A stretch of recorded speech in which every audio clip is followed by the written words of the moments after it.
صلو علی الحبیب صلی اللہ تعالی علی محمد۔ دائرہ تصیف اور احادیث مبارکہ، دوسرا حصہ عرض کر رہا ہوں۔ بخاری شریف میں ہے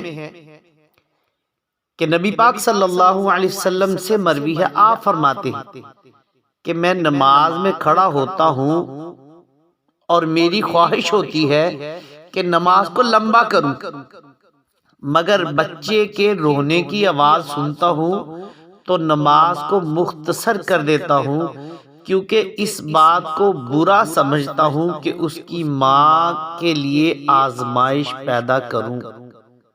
صحیح بخاری شریف اس کی جلد نمبر 1 میں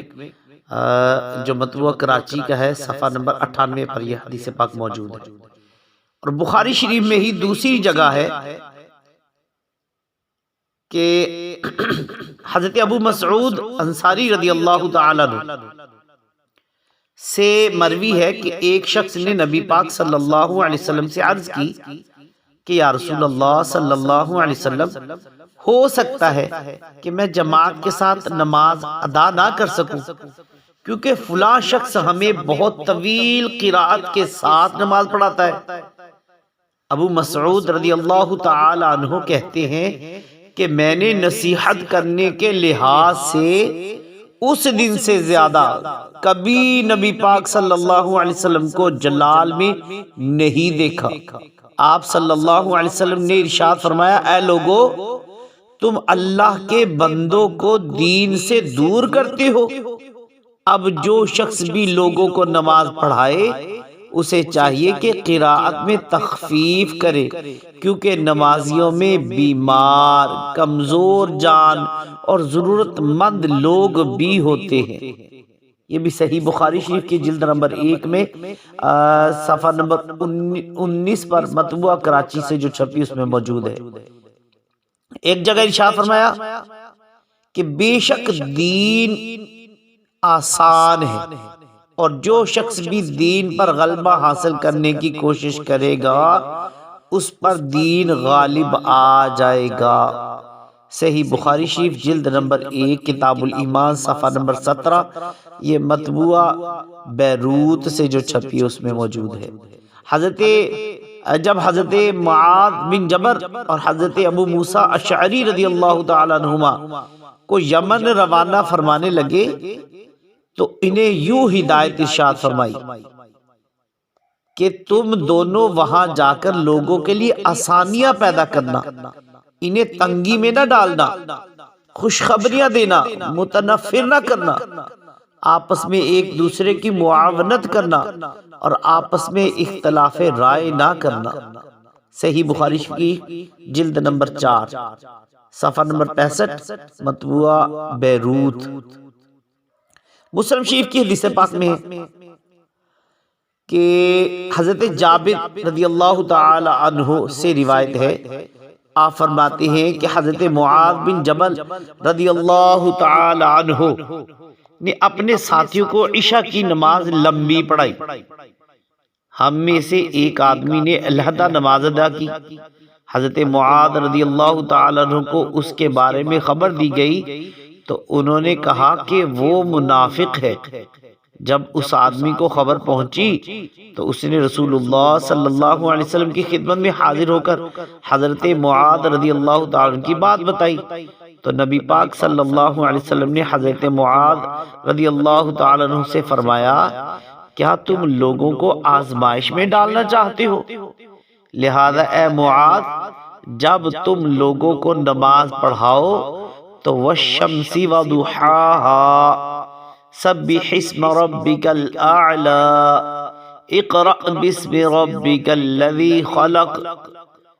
اور واللیل اذا یغشا کے ساتھ نماز پڑھایا کرو۔ صحیح مسلم شریف کی جلد نمبر 1 صفحہ نمبر 187 مطبوعہ کراچی۔ تو مسند احمد میں ہے کہ سیدتنا عائشہ صدیقہ طیبہ طاہرہ رضی اللہ تعالی عنہا فرماتی ہے کہ ایک روز نبی پاک صلی اللہ علیہ وسلم نے فرمایا، یہودی جان لے کہ ہمارے دین میں وسعت ہے، بے شک میں حنیف اور آسانی والے دین کے ساتھ بھیجا گیا ہوں۔ تو سوال میں ذکر کردہ حدیث پاک اور اس کی جو مراد ہے اس کے بارے میں سنیے۔ جس حدیث پاک کو سوال میں ذکر کیا گیا اس کی مراد خاص اور محدود ہے، جسے شارحین حدیث اور کثیر علماء دین نے ذکر کیا ہے۔ حدیث بخاری پر تفصیلی کلام دیگر شروحات اور بخاری کی بنسبت شرح ابن بطال میں تفصیلی موجود ہے۔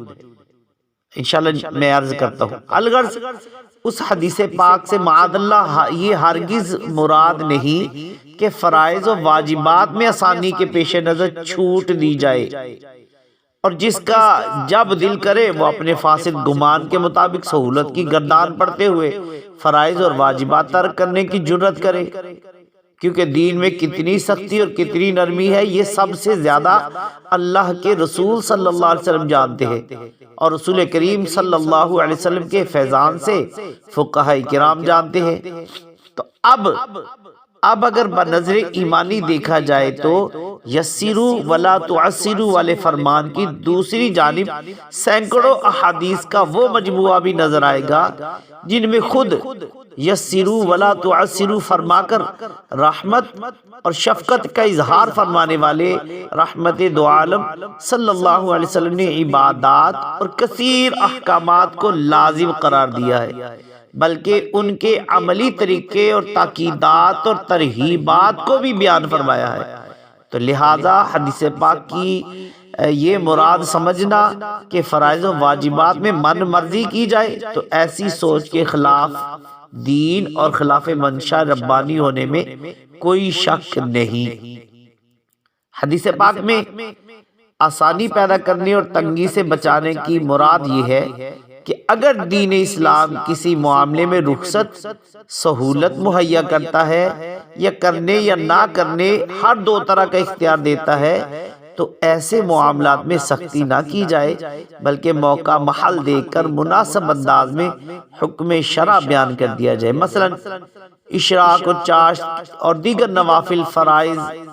لازم نہیں ہے، یہ جو فرض لازم نہیں ہے نا، اشراق چاشت کی نماز ہے، دیگر نوافل جو ہے یہ فرض اور لازم نہیں ہے، تو لہذا لوگوں کو اس کی نوعیت کے احکام میں سختی کا پابند بنانے کی کوشش نہ کی جائے، ورنہ وہ دین سے دور ہو جائیں گے۔ ہاں، نوافل کی محبت پیدا کرنے کے لیے فضائل بیان کرتے رہا جائے تاکہ آہستہ آہستہ وہ نوافل بھی پڑھنے لگے، کہ بلا شبہ نوافل اللہ کے قرب کا بہترین ذریعہ ہے۔ اسی طرح مرض اور مریض کی صورتحال کو سامنے رکھتے ہوئے ہمارا دین اسلام نماز، روزہ اور دیگر کئی معاملات میں رخصت فراہم کرتا ہے، جس کی تفصیلی احکامات اور قرآن و حدیث اور کتب فقہ میں موجود ہے۔ لہٰذا اگر کوئی شخص مریض ہو اور شریعت میں اس شخص کے لیے رخصت کی گنجائش موجود ہو تو اسے شریعت کی بیان کردہ رخصت اور سہولت بیان کی جائے اور تنگی میں نہ ڈالا جائے۔ مثلا ایک شخص کسی بھی طرح کھڑے ہو کر نماز پڑھنے پر قادر نہیں ہے تو اسے بیٹھ کر نماز پڑھنے کی رخصت بتائی جائے، اور بیٹھ کر پڑھنے سے عاجز کو لیٹ کر اشاروں سے پڑھنے کا مسئلہ بتایا جائے۔ تو الغرض یسروا یعنی لوگوں کو سہولت دینے کا دائرہ صرف اسی قدر اور انہی معاملات میں ہے کہ جن میں شریعت ہمیں سہولت مہیا کرتی ہے۔ لا تعسروا یعنی لوگوں کو تنگی میں ڈالنے کا حکم بھی ان چیزوں کے بارے میں ہے کہ جن میں تنگی اور سہولت برابر ہے، یا وہاں شریعت سہولت اور رخصت مہیا کر دیتی ہے تو وہاں سہولت کے مطابق حکم دینے اور تنگی سے بچانے کا حکم ہے۔ جہاں تک فرائض اور دیگر تمام ضروری شرعی احکامات کا معاملہ ہے تو وہ اپنی جگہ لازم اور ضروری ہیں، کیونکہ یہ اسی مہربان اللہ عز و جل کے لازم کیے ہوئے احکامات ہیں کہ جو مخلوق پر آسانی چاہنے والا ہے اور طاقت سے زیادہ بوجھ نہ ڈالنے والا اور دین میں کسی بھی طرح کی تنگی نہ کرنے والا ہے۔ صلو علی الحبیب صلی اللہ تعالی علیہ وسلم۔